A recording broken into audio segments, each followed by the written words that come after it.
Welcome to my channel. Contract ಮದುವೆ ನಿರೀಕ್ಷಿತ ಒಪ್ಪಂದ. ಬೆಂಗಳೂರು ನಗರದ ಮಧ್ಯಮ ಭಾಗದಲ್ಲಿದ್ದ ಎತ್ತರ ಕಟ್ಟಡದ 25ನೇ ಮಹಡಿಯಲ್ಲಿ ಅರ್ಜುನ್ ತನ್ನ ಕಚೇರಿಯಲ್ಲಿ ಕುಳಿತಿದ್ದ. ದೊಡ್ಡ ಗಾಜಿನ ಕಿಟಕಿಯಿಂದ ಹೊರಗೆ ಕಾಣುತ್ತಿದ್ದ ನಗರದ ಬೆಳಕುಗಳು ಅವನಿಗೆ ಎದ್ದಿನಂತೆ ಸುಂದರವಾಗಿ ಕಾಣಲಿಲ್ಲ. ಅವನ ಮುಂದೆ ಕಡತಗಳ ರಾಶಿ ಇತ್ತು. ಕೋಟಿ ಕೋಟಿ ರೂಪಾಯಿಗಳ ವ್ಯವಹಾರಗಳು ಅವನ ಸಹಿಯ ನಿರೀಕ್ಷೆಯಲ್ಲಿದ್ದವು. ಆದರೆ ಅವನ ಮನಸ್ಸು ಎಲ್ಲೋ ಬೇರೆ ಕಡೆ ಇತ್ತು.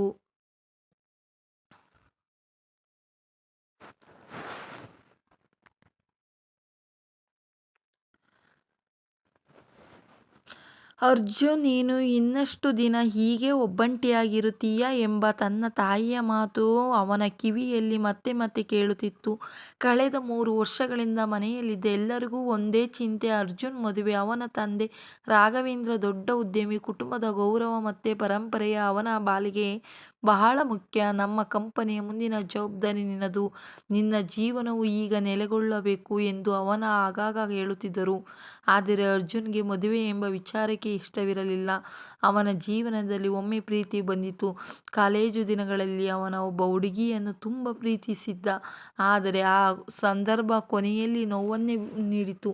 ಆ ದಿನದಿಂದ ಅವನು ಪ್ರೀತಿಯಿಂದ ಮೇಲಿನ ನಂಬಿಕೆಗಳನ್ನು ಕಳೆದುಕೊಂಡಿದ್ದ. ಪ್ರೀತಿ ಅಂದರೆ ಕೇವಲ ಭ್ರಮೆ ಎಂಬ ಅವನು ತನ್ನ ಮನಸ್ಸಿಗೆ ಹೇಳಿಕೊಂಡಿದ್ದ. ಅದೇ ಸಮಯದಲ್ಲಿ ನಗರದ ಇನ್ನೊಂದು ಭಾಗದಲ್ಲಿ ಅನುಷ್ಕಾ ಜೀವನ ಸಂಪೂರ್ಣ ವಿಭಿನ್ನವಾಗಿತ್ತು. ಅವಳು ಮಧ್ಯಮ ವರ್ಗದ ಕುಟುಂಬದ ಹುಡುಗಿ.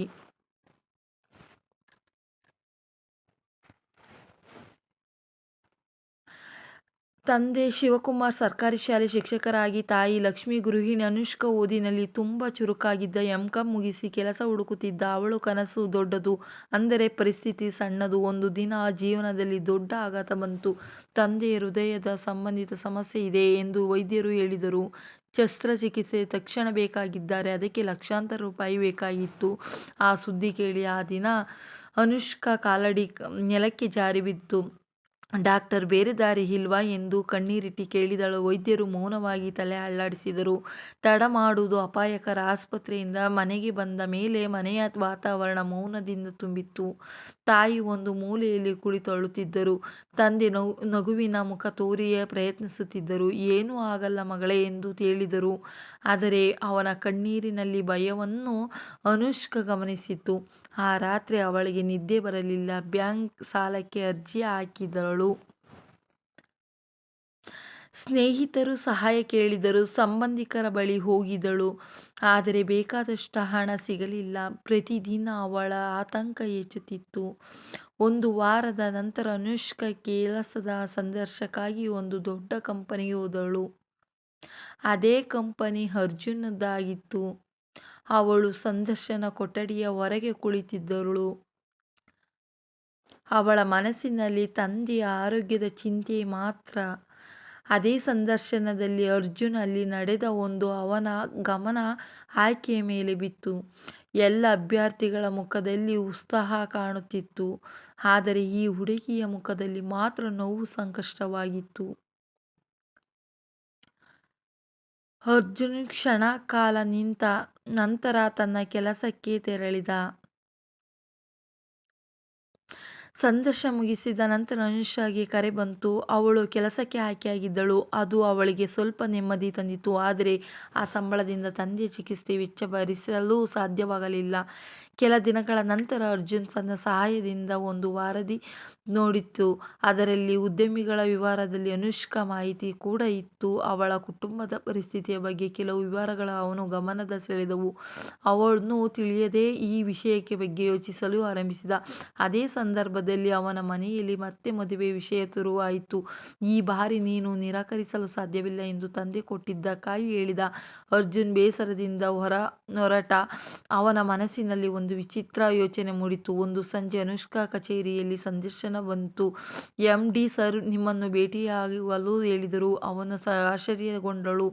MD ತನ್ನನ್ನು ಯಾಕೆ ಕರೆಯುತ್ತಾರೆ? ಅವಳು ಗುಡುತ್ತಿದ್ದ ಅರ್ಜುನ್ನ ಕಚೇರಿ ಹೋದರು. ದೊಡ್ಡ ಕೊಠಡಿಯ ಅರ್ಜುನ್ ಒಬ್ಬನೇ ಕುಳಿತುಕೊಂಡು ನೊಂದ ಅನುಷ್ಕಾ ಮೌನವಾಗಿ ನೋಡಿದ.